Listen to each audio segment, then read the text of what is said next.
So what I was going to say is that in the tradition I was trained in, before someone gives a Dhamma talk, the speaker always recites a little chant of homage to the Buddha. And so I'm hoping you would indulge me. It really helps me to do that. The idea behind it is to remember that that what is being said is coming through me sort of as a vessel, but that it is up to me to try to make it as true to the teachings as I am currently able to do, that it is as accurate a reflection and of the teachings as my current understanding is able to communicate it, and that my job is to kind of get out of the way.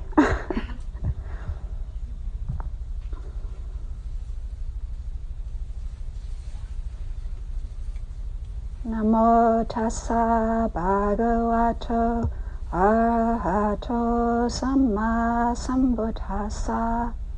Namo tassa bhagavato arahato samma sambuddhassa. Namo tassa bhagavato arahato samma sambuddhassa. Buddhang dhammang sanghang namasami.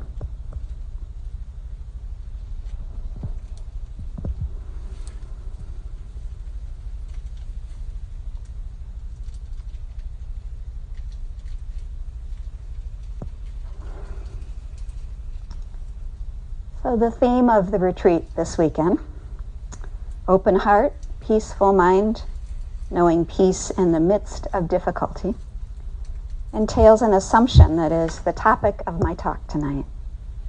And that assumption is that we want peace, that we are committed to finding greater peace in our lives. Sometimes, though, we aren't always so honest with ourselves, and it can be easy to say that we are committed to something or that we want something. But when we examine it closely, we realize that there are other things we care about more. And that is why what we thought we wanted isn't present. So examples for me are my struggle with exercise. That I think I want exercise. I know it would be of help. I'm not as strong as I would like to be, and I know that would benefit me greatly. But I also know that I'm sort of middling committed to it. And that there are other things that I do find more important. Other very mundane examples are things like writing personal thank you notes. I have an elderly aunt. She's like the remaining relative of my family. She's lovely. I love when I call her to talk to her, and I just can't seem to make myself do it very much. And I don't know why. So I would like to commit to that, but I know currently I'm not. So investigating the depth of our commitment to peace is what I want to talk about tonight. And I'm not saying that everyone should have an overriding commitment to peace. Instead, I'm saying that it's of value to truly know our own hearts and honestly assess what we are committed to and what it is we want, taking the lead in our lives. So I'm also not going to focus as much tonight on the part of the theme that speaks about knowing peace in the midst of difficulty. In my experience, finding peace, even when it seems things externally are going really well, can be just as challenging. So I decided not to focus specifically on times when it's especially when things are difficult, per se. It is certainly helpful to have less difficult times, because then maybe we can pay better attention to our heart and mind more easily. But even in times when it seems that things are relatively okay in the world, we may lose our connection to peace each time we encounter aging, illness, death, separation from the liked, association with the disliked, not getting what we want, sorrow, pain, grief, and despair. The classical definition of dukkha. And we all know that we encounter dukkha in good times and difficult times. I kind of want to open here with a verse from the Buddha that has been very key for my own investigations about peace and its presence or absence in my own life. It goes like this. It's from the Dhammapada. It says, "Life is swept along, next to nothing its span. For one swept to old age, no shelters exist. Perceiving this danger in death, one should drop the world's bait and look for peace." Let me read it one more time. "Life is swept along, next to nothing its span. For one swept to old age, no shelters exist. Perceiving this danger in death, one should drop the world's bait and look for peace." So it causes me to question, am I really looking for peace in my day-to-day life? Am I willing to drop the world's bait? Because that bait is pretty enticing at times. Even considering for myself, what is the bait of the world that obstructs peace, can be a helpful practice for me. And it generates a regular skepticism about whether I really do want peace, or if there's something else I'd rather have in this moment. When I reflect on that honestly, I usually find that in that moment there is some unexamined attachment to self-identity or some deeply held view or opinion that has co-opted my commitment to peace. I love the phrase that was used to describe our previous president, "No drama, Obama." And I often think and wonder how committed I am to being no drama Shepard. I would like to aspire to being no drama Shepard, to have a sense of steadiness and consistency and stableness that does not seek or revel in drama.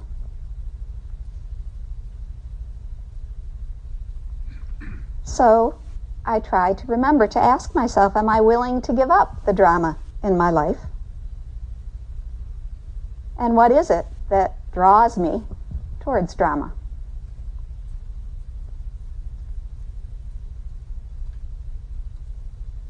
Have I traded peace for drama that I really don't want, and that clearly is causing suffering?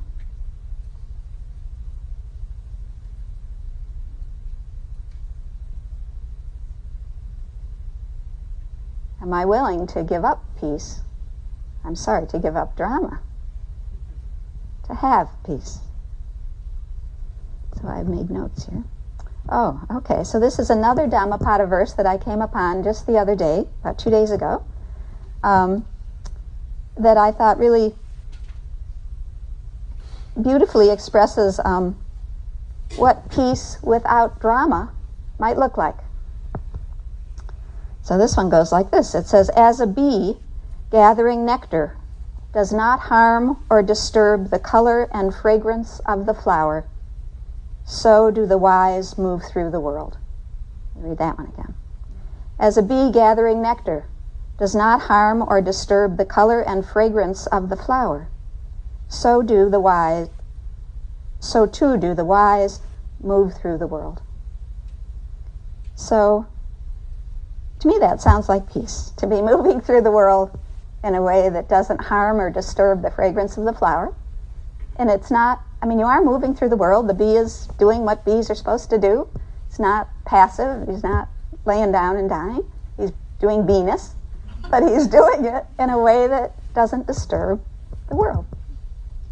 A way of harmony, to go full circle to our opening today.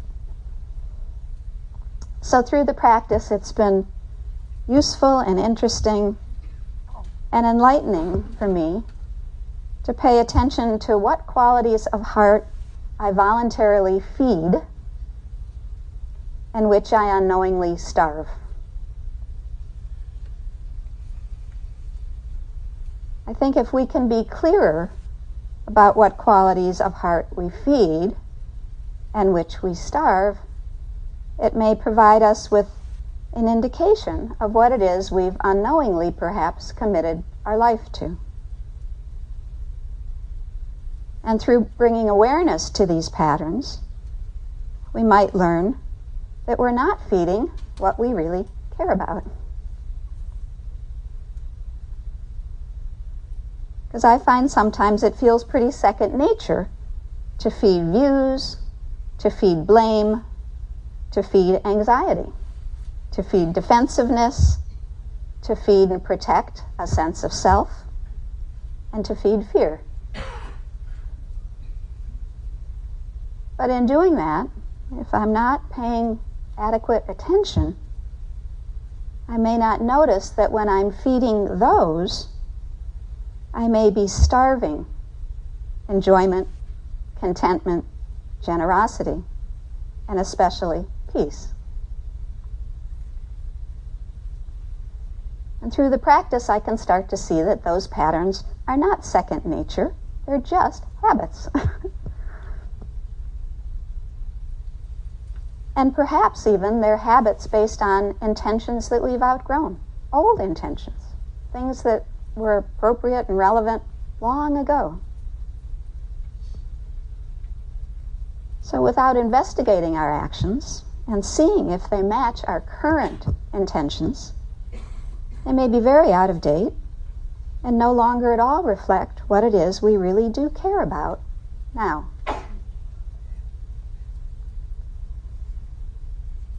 So maybe when peace isn't present, it's based on old habits that are still feeding drama and just haven't kept up with this newer commitment to peace. And if that's the case, whoa. Remove that. If that's the case, we know that habits can be changed. It's not easy to do it, but it is absolutely possible. So tonight what I want to talk about is feeding peace. Like anything else, if peace isn't fed, nourished, encouraged, it shrivels and dies. As Thich Nhat Hanh so famously and beautifully said, there is no path to peace, peace is the way.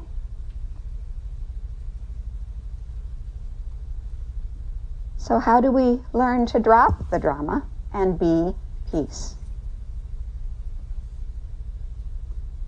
How do we stop looking for peace and waiting for peace and instead cultivate and commit to it in each moment?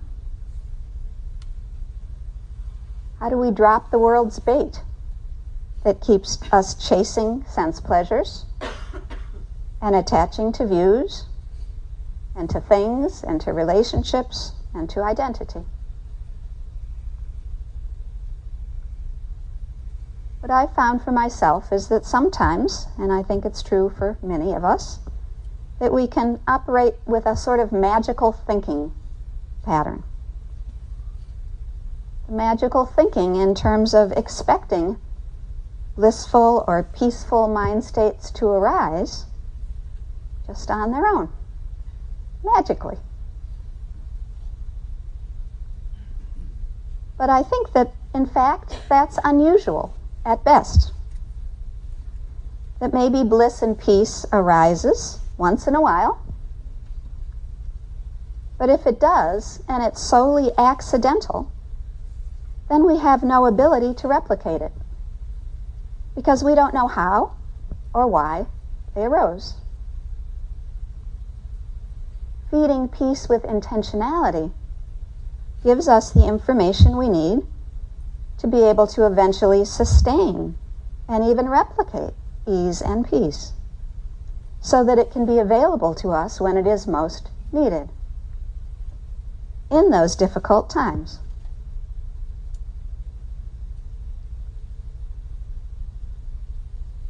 Bringing intention to our happiness is something we all do, though perhaps maybe we just don't pay attention to how we do it.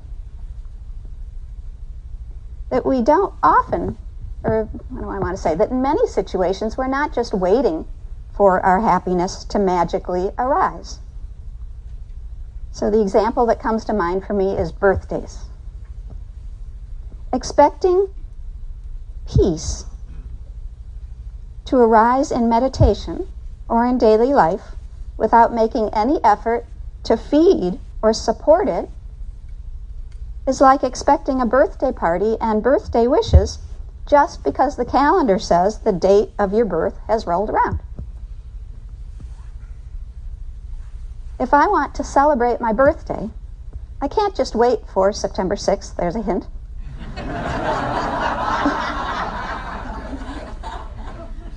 for September 6th to come around and wake up that morning and expect a birthday party or a birthday call or a birthday of any sort to happen just because the calendar says September 6th. A birthday won't happen. I need to have invited people or at least told friends and family of the day, maybe bought a cake, scheduled a time to share the cake or gather with others. Without all of that, the date of the year will come and go, and there will be nothing birthday about it, right? In the same way, we expect peace, comfort, joy.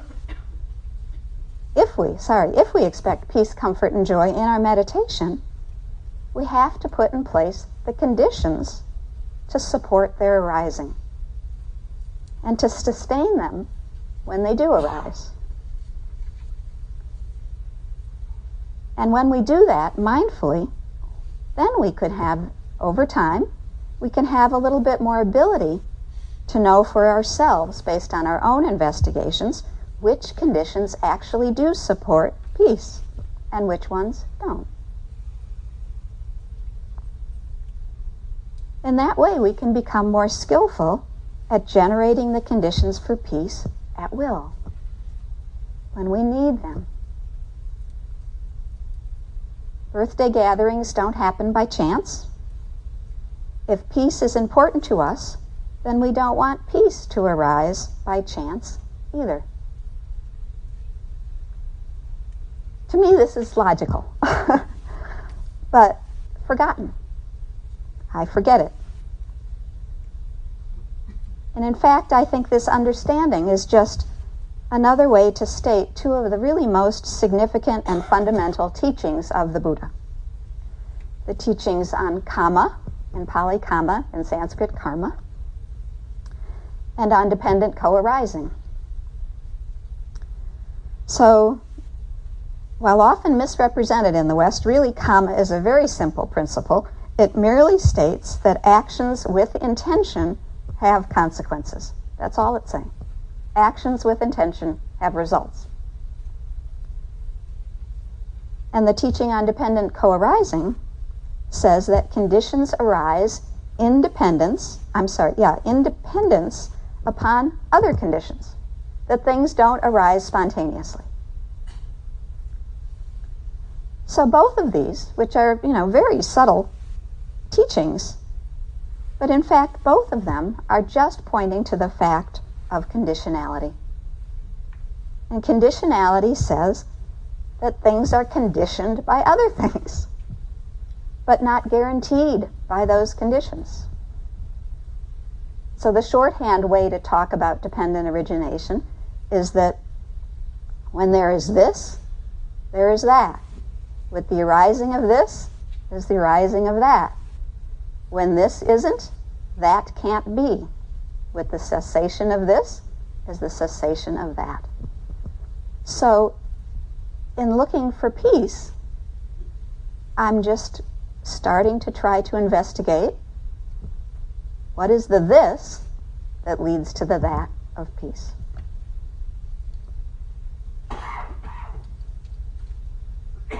So conditionality is pointing to a causal interdependence. It says that with a seed as a condition, a sprout is possible. With soil as a condition, a sprout can form. With water, sun, temperature as condition, a plant can grow, flourish. So it's pointing to the conditional supports for things to happen. But those conditions alone are not a guarantee. They don't guarantee the end results. All those conditions may be present, and the seed or plant might get eaten, and then it won't grow. Or maybe it was diseased to begin with, and so it might die. Or maybe the seed wasn't ever viable in the first place, and so it just doesn't grow. So it's not guaranteeing results, but it is saying that without these minimal conditions of viable seed, soil, sun, water, it is impossible for the seed to grow. The seed will never grow. If the seed is never placed in the ground, given water or sunlight, it will not grow. So if the seed is peace, and we don't give it those minimal conditions, we won't ever have peace. We can't just wait for it to arise. So in our practice and life, we're learning to recognize and support what are the conditions that need to be in place for peace to have a chance to flourish.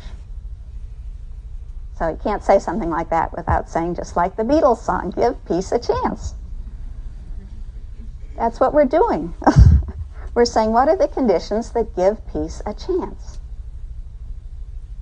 We're practicing to better understand what conditions are needed to give peace a chance in our own hearts in any moment of our lives.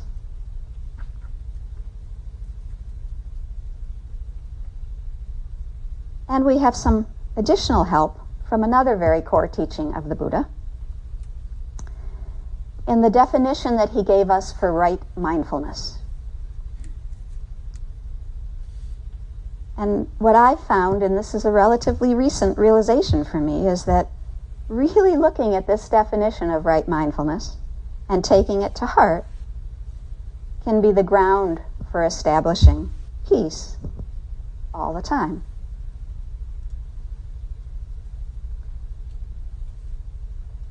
So mindfulness is a necessary condition for the growth of peace, just like the seed is a necessary condition for the growth of the plant.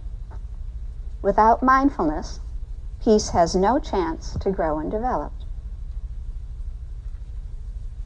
So really taking to heart and truly hearing the Buddha's teachings on what constitutes right mindfulness, it really kind of took root at a recent retreat I was on.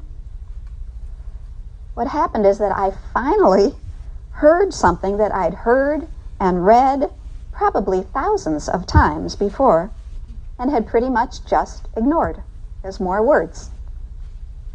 So I want to read you the definition of right mindfulness from the Satipatthana Sutta. And it is the definition given in the Satipatthana Sutta on the 4 frames of reference, but it's the definition given for right mindfulness. So right in this context means skillful, wholesome, balanced, lots of synonyms used for right. It doesn't mean right in the sense of right and wrong. It means skillful in terms of that which leads to less suffering. So here is the quote. It begins, "And what is right mindfulness? There is the case where a monk," doesn't need to be a monk, he's talking to monk, so he says monk, but it can be us, "where a monk remains focused on the body in and of itself, ardent, alert, and mindful." And here's the part I totally ignored for decades. "Putting aside greed, and distress with reference to the world. He remains focused on feelings in and of themselves, ardent, alert, mindful, putting aside greed and distress with reference to the world. On the mind in and of itself, ardent, alert, and mindful, putting aside greed and distress with reference to the world. Mental qualities in and of themselves, ardent, alert, mindful, putting aside greed and distress with reference to the world. This is called right mindfulness. So this sutta, the Satipatthana Sutta, sometimes called the Four Foundations of Mindfulness, other teachers call it the Four Frames of Reference, that it directs us to bring mindful contemplation to the body, in other words, our physical experience of form, to feelings, defined specifically as pleasant, unpleasant, neutral, to contemplation of mind, meaning the entire heart-mind experience, not cognition, but the experience of living, and to the contemplation of the nature of phenomenon, also sometimes called mental qualities. So we are recommended to attend to these four frames of reference, to attend to them in and of themselves, without additional mental fabrication, just to know a bodily sensation as a bodily sensation, a feeling as a feeling, so on. And I'd heard all of that, and I tried to apply it in my practice. I've heard Bahia. Some of you know the teaching of Bahia. In the feeling is just the feeling. But this next important part I had kind of just ignored. And the piece that I'd overlooked is sort of, I think, the spark that ignites the engine of peace. The phrase that I'd slid over so many times is an important part of the instruction. So important that it is repeated 4 times for each frame of reference. It's not just a throwaway. Putting aside greed and distress with reference to the world. Another translation that I did recall, because I just always liked the words, has it as putting away covetousness and grief concerning the world. That one's pretty too. Covetousness and grief. In either case, I'd not paid attention to that portion of the instruction. And it is an instruction. It's not subtle. He's saying, do this. I think I'm not alone in ignoring this part of the instruction. I think it is often overlooked and maybe even resisted, and therefore ignored. Because I think what's being suggested is that to become mindful and to settle into a clear and unified heart and mind, we can't just sit down and expect peace to arise. We need to learn how to put aside greed and distress with reference to the world at that time, at that moment. And here the world, of course, includes ourself. We are putting aside our own personal distresses as well as the distresses of the world. Because if we are sitting down to get calm, or to get peaceful, or to get anything, that's greed, isn't it? That's craving. Distress with reference to the world is the inverse of craving. It's not wanting what the world has, what the world is offering us. It is aversion and fundamental ill will. It's pushing away. So this phrase, in a sense, putting aside greed and distress with reference to the world, is sort of a restatement of the definition of dukkha. The clinging to or pushing away of our experience. Thankfully, this phrasing finally got through. And it helped me to recognize that I wasn't paying much attention to what was actually present when I sat down to meditate. What was present in terms of clinging to or pushing away. And that I would often just sort of sit down and just push forward without giving much attention to maybe what was already there and how that greed or despair might be an obstacle for the development of right effort, right mindfulness, and ultimately samadhi, or unification of mind. I got a lot more handwritten notes here I got to look at.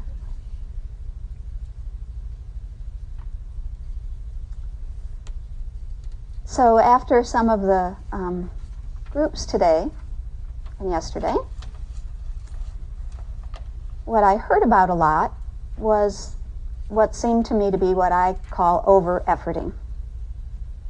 That tendency so many of us have of trying too hard. So this isn't about over-efforting to try to put aside grief and despair in reference to the world.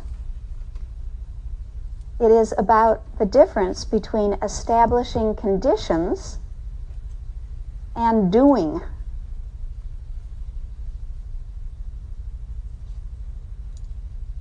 So we aren't forcing greed and despair away. We are noticing they are present, and we are encouraging a sense of ease around them, rather than clinging to them, following them.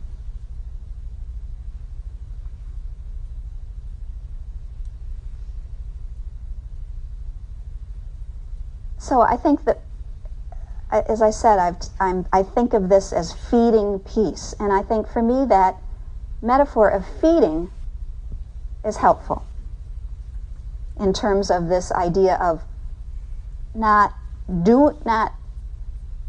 over-efforting and recognizing the difference between establishing conditions and forcing, doing a doing. So the image that comes to mind for me is feeding a child. So if there's a little kid and I want them to eat something, I put it on a plate. Maybe I put on their favorite music. Maybe I make sure I'm sitting there and engaged with them, and then I encourage them to eat. But I can't make them eat, can I? Right? So I'm setting up conditions for that child to want to eat. But it's not up to me whether they eat or not. What I have to do is be there, set up, some peace, some quiet, some support, some friendliness, some interaction, and hope that that's enough to make the kid eat. But it may not be. There may be something else happening maybe he's getting a stomachache and I don't realize that. So an important part of this not over-efforting is to recognize that what we're doing, and I'm going to talk about this more in a bit, is that we're establishing the conditions and then we're stepping back and letting the heart and mind take over. And we're trusting that our heart and mind knows how to breathe, knows how to be at peace, and that we don't always have to be the one in there stirring the pot.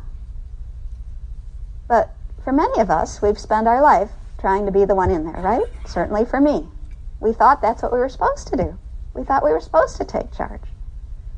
But that kind of taking charge is like grabbing the kid and opening the mouth and stuffing the food in. Even if you get the food in, it's not really going to lead to the consequence you want. Either the kid will spit it out again, or he'll never eat with you again.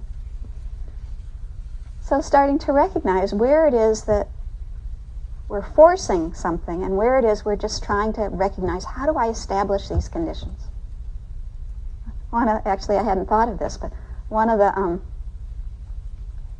a sort of example that another monk I like, Ajahn Thanissaro, often gives is that, I guess this is an example they give in Thailand a lot, that you go out and you plant the rice and you water it, and then you're wondering how it's doing, so you go out and you pick it up to see how it's doing. And of course, that's the getting in the way.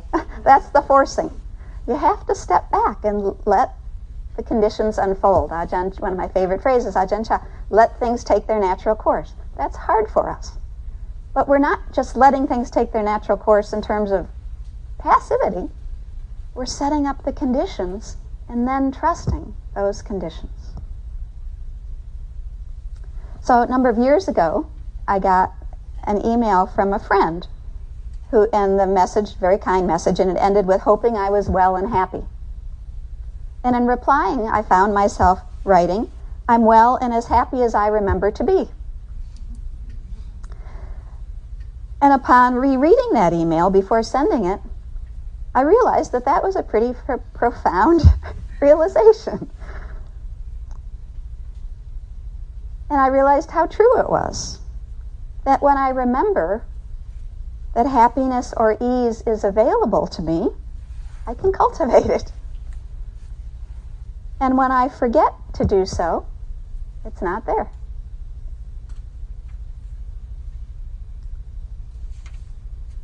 And if I'm not watching, if I'm only as happy as I'm remembering to be, I can also perhaps feel quite weighted down and then surprised and confused when peace isn't present.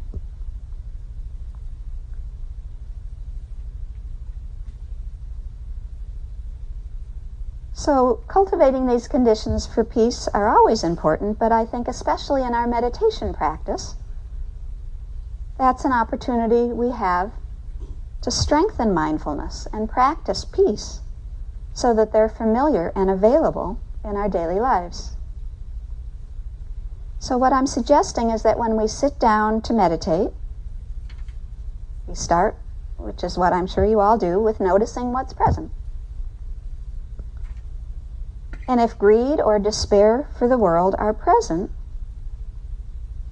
we look into, is it possible with intentionality to set them aside right now? Just for now. And I'm not saying this is easy to do, and we may have very little practice in doing it. But if it's not even ever suggested as an option, then it's really impossible.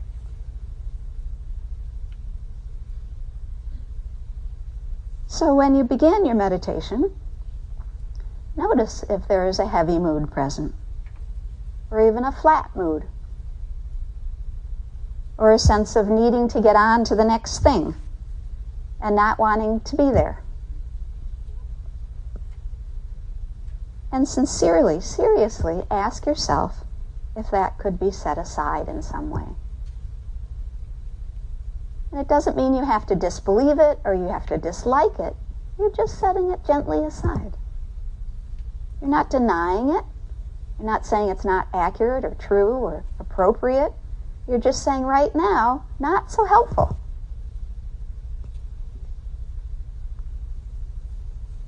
Could I be willing to be here now without greed and distress, without covetousness or despair?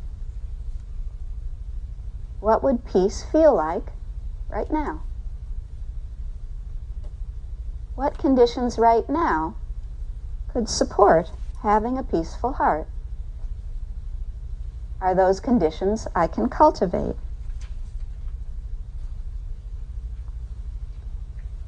This instruction to set aside greed and distress really helped me remember yet another one that teachers often give that I'd also often discounted.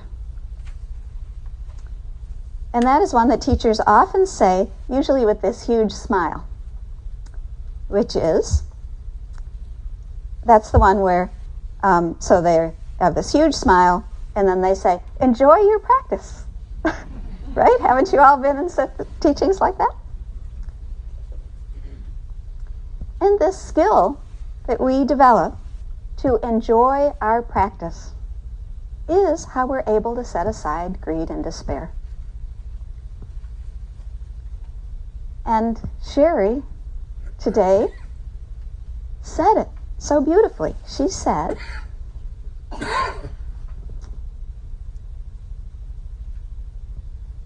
I enjoyed my visitors so much, it was really easy to stay present.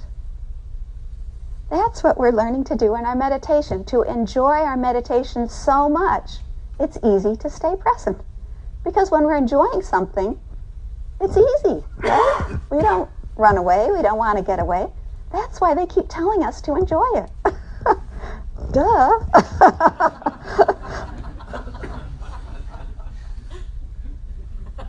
But, this idea too of really enjoying the practice, I think seemed like a pipe dream or an exaggeration until I really began to take it seriously. So on my recent, and again, this was something sort of like on my recent retreat. So on my recent retreat one day, so this was a retreat with Ajahn Sucitto, some of you know him, and it was a long retreat, 5 weeks. So one day he posted a sign on the bulletin board letting us know that our evening group practice was canceled. And so the sign read, "Evening puja," that's the name of the evening practice, "Evening puja canceled, enjoy your practice." I was very disappointed. I really enjoyed the evening practice. I had been looking forward to it. It was, it wasn't posted till like midday. And that "enjoy your practice" really caused me pause.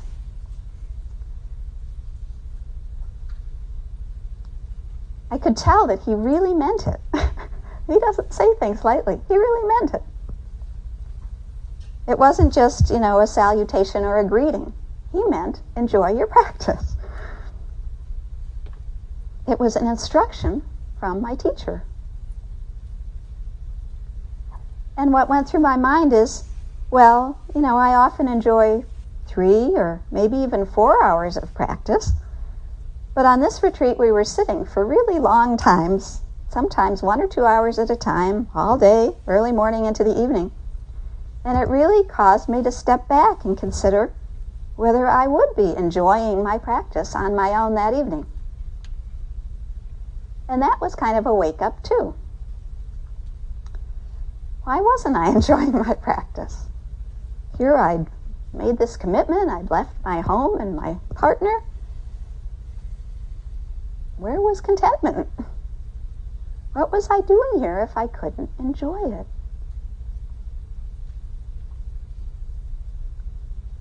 And as well, it reminded me how many times I'd heard or read teachers telling me to find pleasure in the body and the breath. Pleasure. Contentment. Setting aside greed and distress. Finally, it was getting through. This is for my benefit. Peace is a pleasant, easeful, contented mind state. Maybe I can't just wait for it to arise magically. Maybe I have to be involved in its cultivation.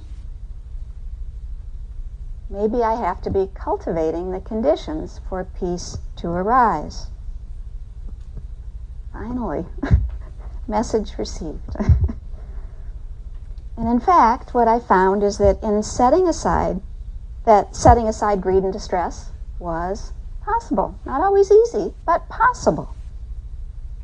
And that having an interest in finding pleasant sensations in the body was both possible and, for me, a very helpful pathway.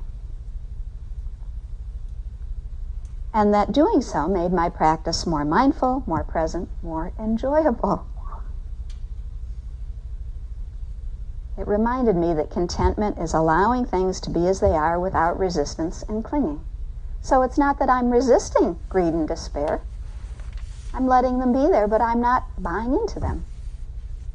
Instead, I'm looking at what else might be here, different than greed and despair.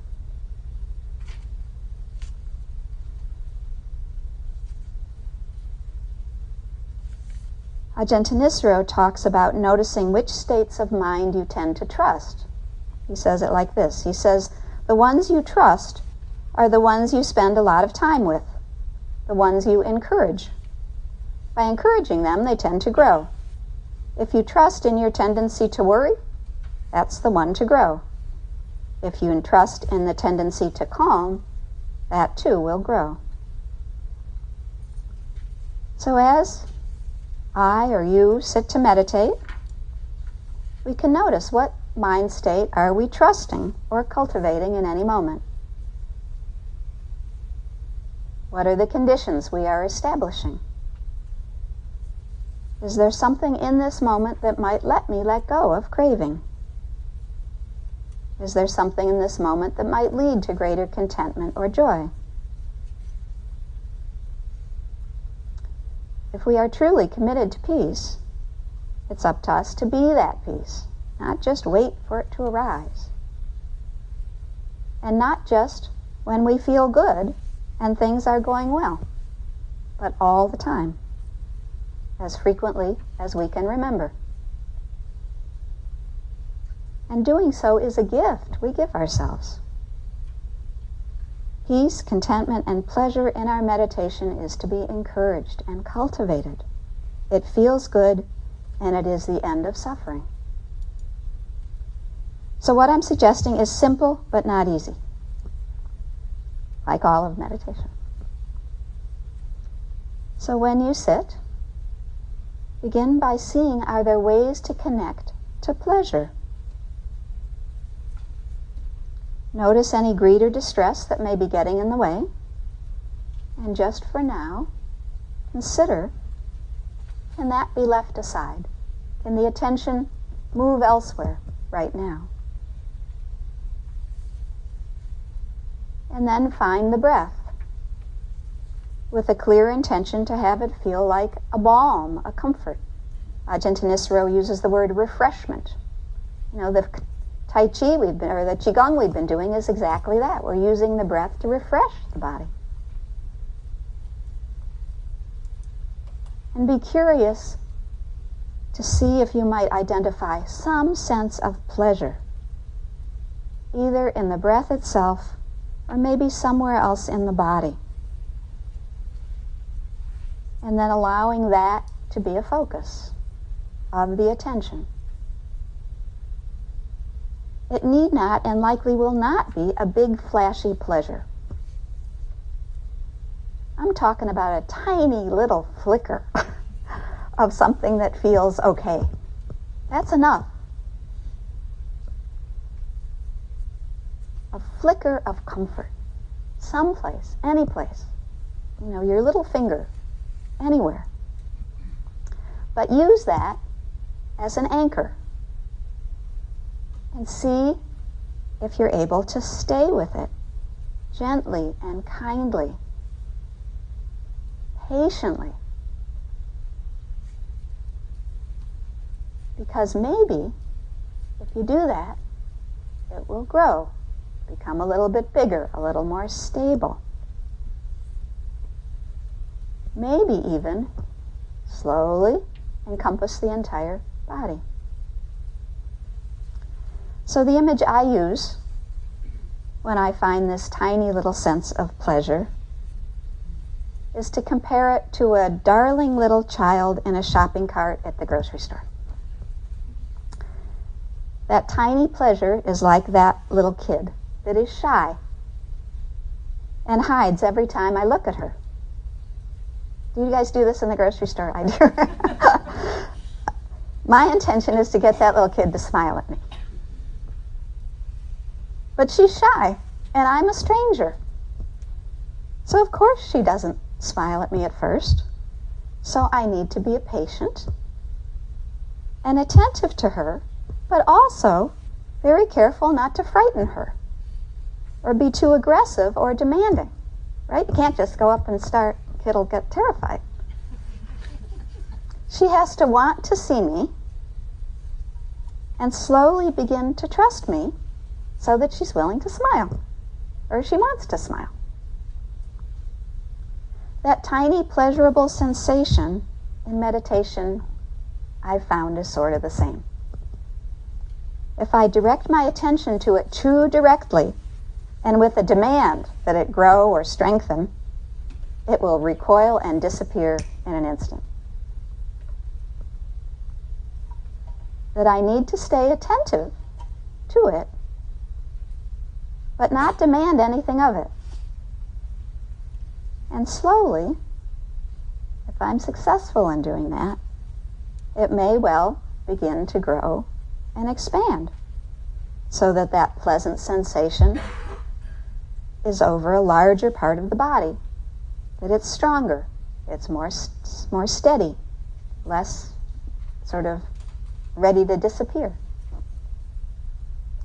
But I have to be very, very, very patient. The sensation may disappear altogether. And that's like when the little child disappears behind her mother's coat and won't look at you for several minutes. But if I'm patient and attentive, I will likely find another tiny little spot of pleasure, or maybe that same spot. And that's like when the child starts peeking around again, because they're curious. So they've pulled back, but then they come back for just the littlest bit. And eventually, sometimes that sense of pleasure may spread, become more stable, just like when that darling little girl finally trusts me and decides I'm worth a huge dimpled smile. So this takes patience and a commitment to finding ease in the body and heart. And when we're able to stick with it, the peace and calm that results from letting the body lead the way, just like recognizing that that little girl is the lead player in our interchange. Right? I am not forcing calm or creating the pleasure. The I, me, my, is not the one doing that.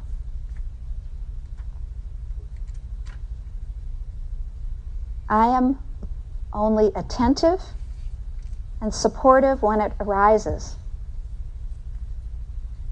and not getting in the way for it to grow, not stirring the pot.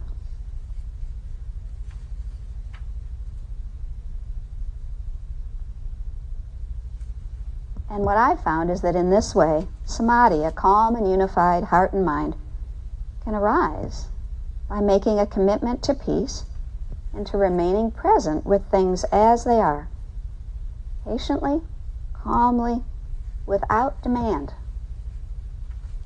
and with mindful, steady interest and attention.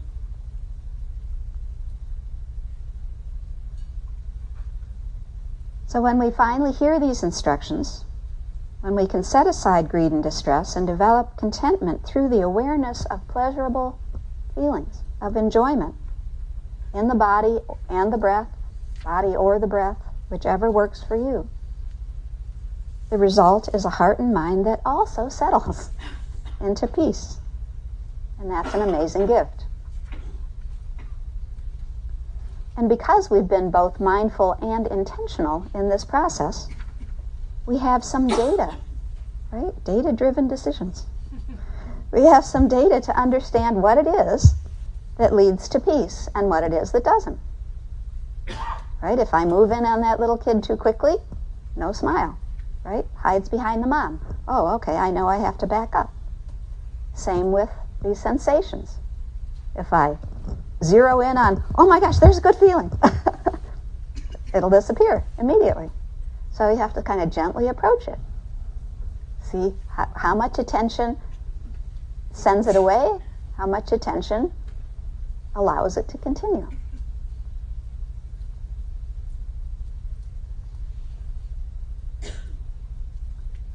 So for me, this is how I've been working to learn to feed the conditions for peace and starve the conditions for anxiety, agitation, irritation, dissatisfaction, greed, and despair.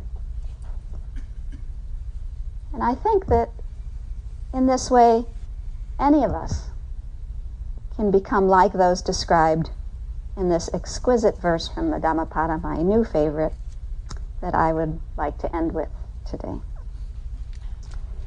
There are those who discover they can completely abandon confused reactions and become patient as the earth, unmoved by anger, unshaken as a pillar, unperturbed as a clear and quiet pool. I'll read it one more time. There are those who discover they can completely abandon confused reactions and become patient as the earth, unmoved by anger, unshaken as a pillar, unperturbed as a clear and quiet pool.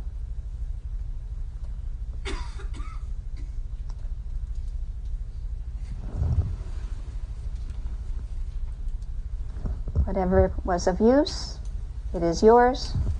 Whatever was not of use, set it aside, never think of it again.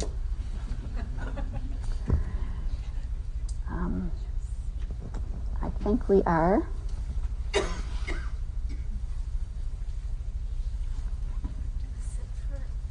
Sure, we'll sit for about 3 or 4 minutes and then we'll have our announcements.